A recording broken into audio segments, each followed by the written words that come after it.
Assalamualaikum dan selamat pagi. Hari ini kami daripada kumpulan 9 akan present untuk bab yang terakhir iaitu bab 9, cabaran, kelestarian, etika dan peradaban. Let's go! Okey, ini adalah isi kandungan yang akan kami bentangkan sebentar lagi. Yang pertama ialah cabaran kelestarian, etika dan peradaban. Yang kedua, matlamat pembangunan SDG PBB. Yang ketiga, strategi dan langkah kelestarian, etika dan peradaban. Dan yang terakhir ialah penghayatan etika. Isi kandungan pertama bagi pembentangan ini adalah cabaran kelestarian etika dan peradaban. Isi bagi cabaran kelestarian etika dan peradaban yang pertama adalah cabaran politik.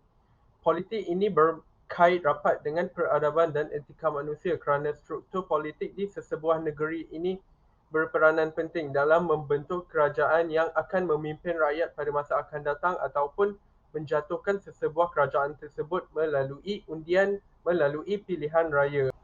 Di antara cabaran politik yang perlu ditekankan adalah seperti pembinaan budaya politik dan demokrasi matang. Yang kedua adalah kebebasan bersuara dan pembinaan masyarakat sivil. Yang ketiga adalah kerajaan yang telus dan menjaga kepentingan nasional. Yang keempat adalah literasi politik dalam kalangan masyarakat. Yang kelima adalah celik sejarah dalam kalangan masyarakat. Yang keenam adalah mewujudkan sesebuah negara bangsa. Yang ketujuh adalah semangat cintakan negara dan kurang penghayatan dalam aspek kenegaraan. Yang ke-8 adalah politik berasaskan kaum lawan politik permuafakatan. Dan yang terakhir sekali adalah mengakui hak antara kaum seperti yang telah termaktub dalam Perlembagaan Persekutuan. Cabaran kedua adalah cabaran ekonomi yang berkait rapat dengan peradaban dan etika manusia apabila berlakunya konflik di antara keperluan dan juga kehendak. Menurut Maslow pada 1956, pemikiran etika yang tinggi akan berlaku dalam individu tersebut sekiranya mereka bebas daripada kepentingan-kepentingan yang tertentu kerana keputusan yang dibuat adalah berdasarkan kesedaran diri yang tinggi. Menurut Imam Al-Ghazali daripada perspektif Islam, akhlak adalah bersifat kerohanian yang diterjemahkan dalam bentuk tingkah laku yang baik kerana kesedaran kepada Allah. Walau bagaimanapun, cabaran peradaban dan etika pada masa ini sangat berkait rapat dengan keperluan dan juga kehendak. Di antara cabaran dari aspek ekonomi adalah seperti mengurangkan jurang antara kaya dan juga miskin yang semakin melebar. Yang kedua adalah mewujudkan peluang pekerjaan kepada rakyat dan generasi muda. Yang ketiga adalah pendatang asing dan sektor pekerjaan 3D. Yang keempat adalah keseimbangan ekonomi bandar, luar bandar dan juga wilayah. Yang kelima adalah pemberdayaan ekonomi bumi putera dan kaum-kaum lain. Yang keenam adalah meningkatkan ekonomi, pengetahuan, inovasi dan juga research and development. Yang ketujuh adalah peningkatan kepada kualiti dan kemampanan hidup. Dan terakhir sekali adalah ekonomi pertanian, krisis makanan dan juga keselamatan. Cabaran yang ketiga adalah cabaran sosial. Negara Malaysia merupakan negara yang unik kerana negara kita terdiri daripada pelbagai kaum, agama, budaya serta bahasa. Kaum dominan di negara kita adalah kaum Melayu dan Bumiputera sebanyak 65.1%, diikuti dengan kaum Cina sebanyak 26%, kaum India 7.7%, dan selebihnya adalah kaum-kaum yang lain. Kesannya, negara kita telah terbukti terdiri daripada kepelbagaian kaum dan agama yang boleh hidup dalam keadaan aman dan harmoni. Di antara cabaran dari aspek sosial adalah seperti isu-isu berkaitan integriti di pelbagai sektor awam dan sektor swasta. Yang kedua adalah pengukuhan perpaduan antara etnik dan integrasi nasional. Yang ketiga adalah bahasa Melayu sebagai bahasa ilmu dan pemersatu masyarakat. Yang keempat adalah penyebaran budaya barat. Yang kelima adalah masalah sosial iaitu isu jenayah dan juga jubana. Yang keenam adalah kurang penghayatan agama. Yang ketujuh adalah toleransi dan dialog antara agama. Yang ke-8 adalah kurang kecintaan terhadap ilmu dan pembelajaran sepanjang hayat.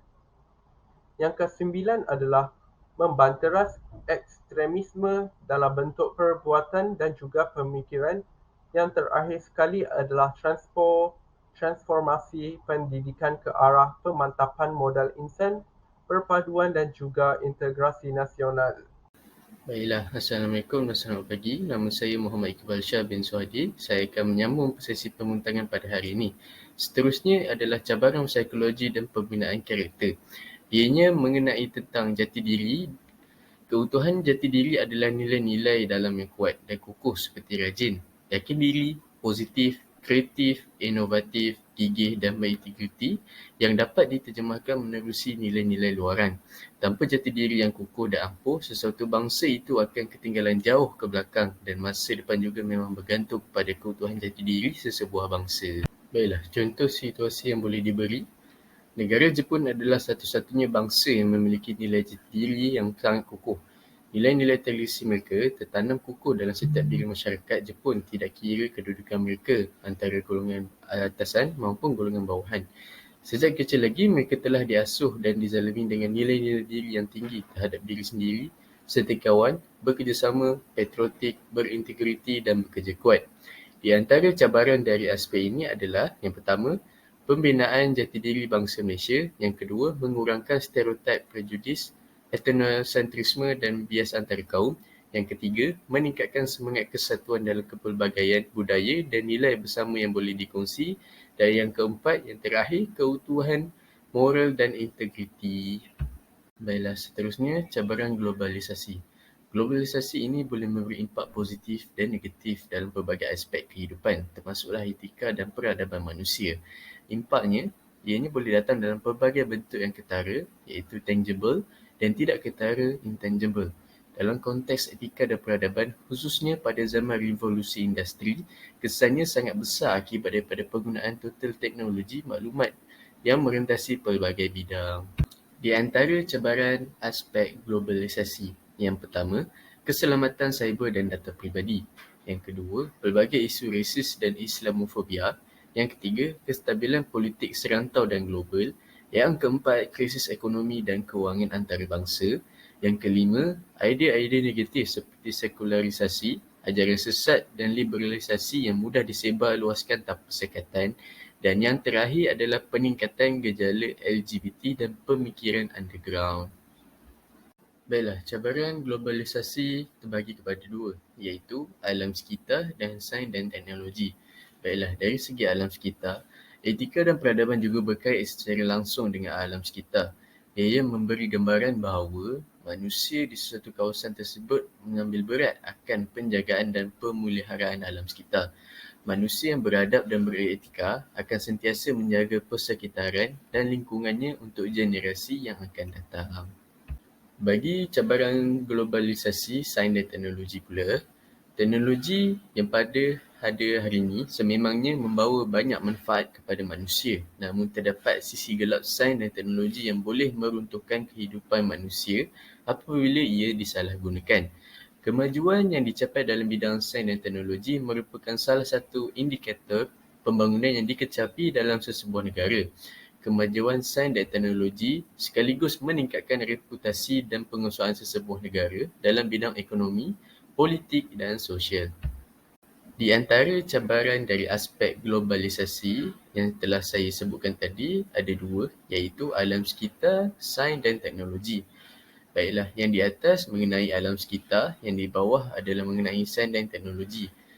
Kita pergi kepada alam sekitar. Yang pertama, antara cabaran tersebut adalah pencemaran laut dan udara dan darat, konflik antara pembangunan fizikal, pertanian, perikanan dan penternakan, kepupusan pelbagai spesies fauna dan flora akibat perubahan iklim, eksploitasi sumber-sumber alam sekitar secara tidak terkawal dan haram. Baiklah, bagi cabaran dari aspek globalisasi sains dan teknologi, isu-isu etika dan profesionalisme dalam kalangan saintis dan penyelidik. Yang kedua, penyelidikan dan pembangunan berasaskan kehendak dan bukan keperluan manusia. Yang ketiga, monopoli syarikat-syarikat besar dalam penjanaan kekayaan berkaitan sains dan teknologi. Yang terakhir adalah penggunaan bahan-bahan kimia terlarang dalam pembuat ubat-ubatan.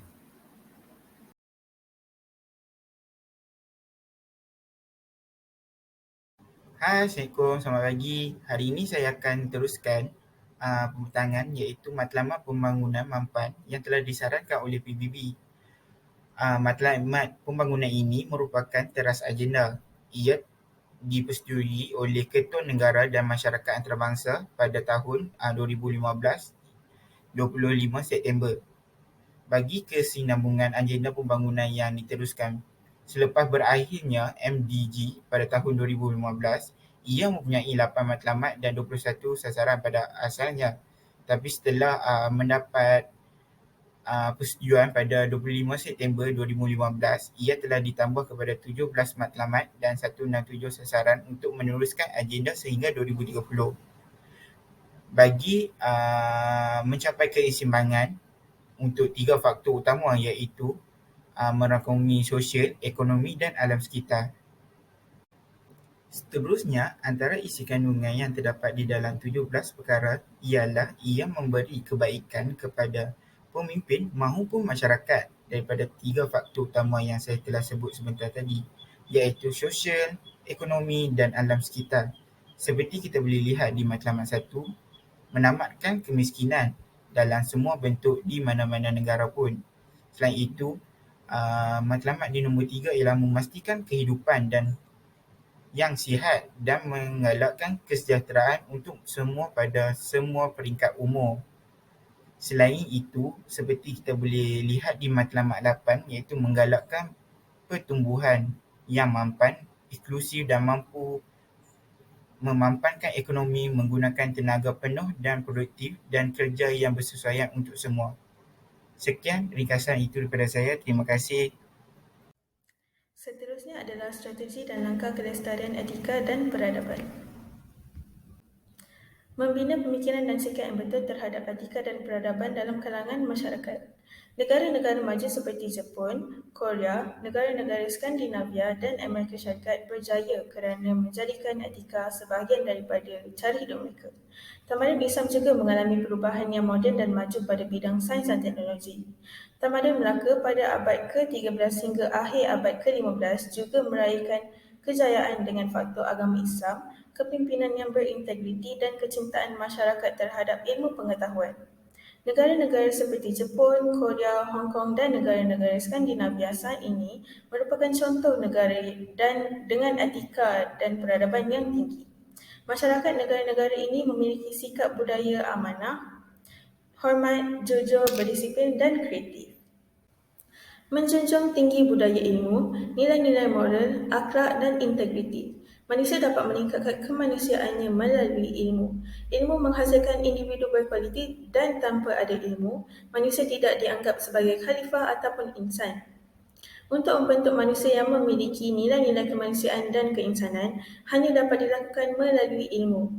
Pembentukan budaya ilmu yang kukuh diperlukan untuk melahirkan modal insan dalam perspektif pembangunan negara, bangsa, tanah air dan agama. Ini dapat dilakukan dengan gerakan dan gelombang kesedaran ilmu untuk berilmu yang diambil dari ketamadunan Islam di Andalusia dan Baghdad. Namun, perubahan sikap terhadap ilmu dan budaya ilmu yang lebih penting daripada hanya membina dan memperbanyak institusi pendidikan atau menyuntik dana besar. Ianya diperlukan untuk melahirkan generasi yang dapat berfikir kritis, kreatif dan inovatif serta memiliki akhlak dan adab yang baik. Adalah untuk membina sebuah negara yang kukuh dan bersatu, dan ini memerlukan pengorbanan daripada semua orang. Adalah penting untuk mempunyai identiti nasional yang mengiktiraf budaya Malaysia yang unik dan pelbagai. Pengenalan rukun negara adalah satu usaha untuk memulihkan keamanan dan keselamatan dan direka untuk membantu kerajaan menarik masyarakat dan membawa mereka ke arah perpaduan negara. Rukun negara diharap dapat membantu meredakan pergesaran di kalangan pelbagai kaum, dan dalam perspektif etika dan peradaban, rukun negara menjelaskan bahawa kelima-lima tunjang ini merupakan satu pakej yang harus menjadi amalan setiap warga negara Malaysia. Sekiranya setiap rakyat Malaysia memahami dan mengamalkan prinsip-prinsip ini dengan baik, Malaysia akan menjadi sebuah negara yang beretika dan bertamadun. Rukun negara menunjukkan bahawa untuk menjadi masyarakat yang beretika dan bertamadun, Setiap warga negara perlu berhubung dengan Tuhan dan manusia dengan cara yang terbaik dan mematuhi peraturan undang-undang di mana sahaja. Pelengkap kepadanya adalah kesopanan dan akhlak. Inilah watak yang membezakan antara masyarakat yang beretika dan bertamadun dan sebaliknya. Falsafah pembangunan negara yang wujud pada hari ini jelas jika dilihat secara menyeluruh. Sebagai contoh, falsafah tersebut dapat difahami melalui falsafah pendidikan kebangsaan, iaitu melahirkan insan yang seimbang yang boleh membawa kesejahteraan kepada diri, negara, agama dan dunia. Pelbagai rancangan pembangunan ekonomi, sosial dan pendidikan boleh dikesan kembali kepada falsafah ini yang bertujuan untuk melahirkan insan holistik yang boleh berjaya dalam semua bidang kehidupan. Pembangunan negara bukan sahaja perlu tertumpu kepada pembangunan ekonomi, tetapi juga kepada pembangunan jasmani, rohani, emosi dan intelek. Menurut Wan Muhammad Noor, beberapa saintis barat telah membuat kesimpulan bahawa 4 petunjuk utama pembangunan manusia ialah kebebasan, keadilan, moral dan kebahagiaan. Lahirnya 4 perkara utama ini boleh lahir melalui pegangan yang betul kepada prinsip dan nilai Islam dan mengukuhkan perpaduan nasional dan masyarakat. Ucapan daripada Menteri Pendidikan Negara. Assalamualaikum, saya Muhammad Uzair Kimi akan menceritakan tentang penghayatan nilai yang penting dalam aspek ini. Terdapat 6 nilai iaitu: yang pertama, membina pemikiran dan sikap yang betul terhadap etika dan peradaban dalam kalangan masyarakat.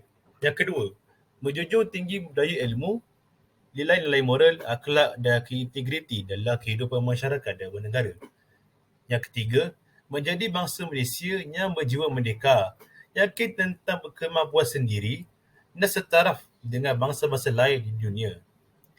Yang keempat, memperkukuhkan kejujuran dan keazaman politik dalam memperkukuhkan etika dan peradaban, serta menolak nepotisme, kronisme, politik wang dan ketidakadilan. Nepotisme bermaksud dia melebihkan keluarga atau yang ada hubungan persaudaraan.